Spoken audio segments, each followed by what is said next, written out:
Without any preface or introduction, let's get to work right away, and we'll comment this simple but effective exercise later.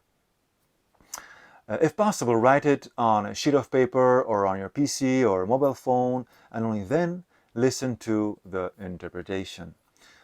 So choose the most conflictual person of your life, the one who creates a series of inconveniences with her behavior, and write down a list with everything that annoys or bothers you about his behavior, such as, for example, she is jealous, selfish, naive, hypocrite, manipulative, bad-tempered, intolerant, arrogant, and so on.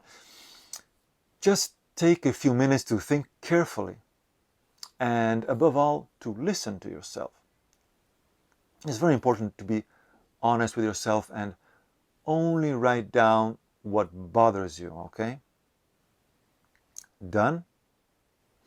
Let's now see the interpretation.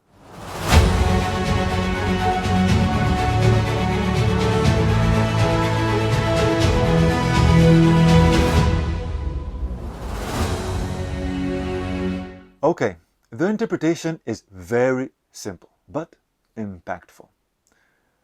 Everything that bothers us belongs to our ego, therefore to something that we should modify or heal in us. In other words, the problem is within us, not outside of us in that specific person, who of course has his issues, but not the point. The consideration is also quite logical, because if we do not have those illicit characteristics within us, the behavior of the person would not bother us at all, because the person activates what we have inside us by resonance. If, for example, I am envious, but I do not recognize it, and it happens, it's normal. But when I see this person who is always envious, I get bothered, annoyed. It is because it touches the point of my envy within me, and it activates it. If it hadn't, I wouldn't have reacted with any judgment or feeling of annoyance. I would even feel peace or love. Usually these people are called our masters, not with a small letter M, of course, but simply because they unconsciously activate all our past unresolved traumas, our flaws, and the hidden dark side of our consciousness that needs attention, healing, cleansing. And we do the same to other people unconsciously, okay? And these people are almost always our life partner or some family member. You understand me, right?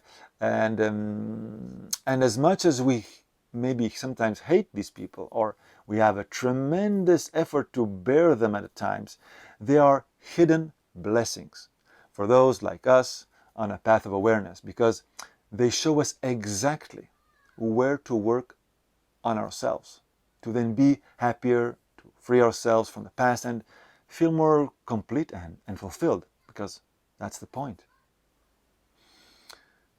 We can use this exercise every now and then to update us on our progress, but be very careful not to be fooled by the ego, which perhaps already now could be telling us, like, hey, no, I'm not envious or bad-tempered or arrogant or whatever.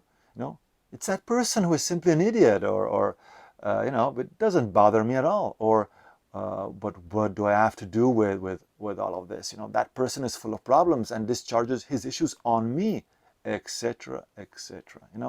Well, such a reaction is quite normal. We are human, and the important thing is that we are and remain aware of this ego mechanism. Okay, this is an ego mechanism, that we assume 100% our responsibility of this list that is within us. And remember that it's just a part of us. We are not this list. We are not the ego. Okay?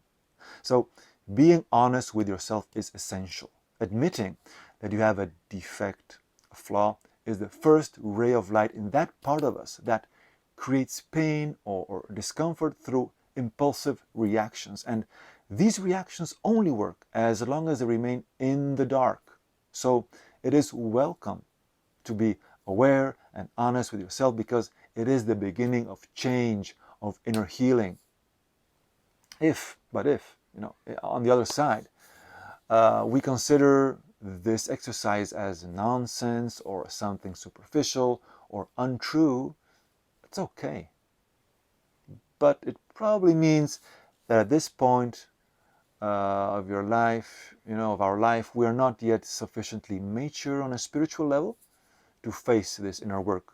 But at the same time, it is not necessary to force ourselves to do something that we do not feel or believe it to be true. So God bless you, and see you soon.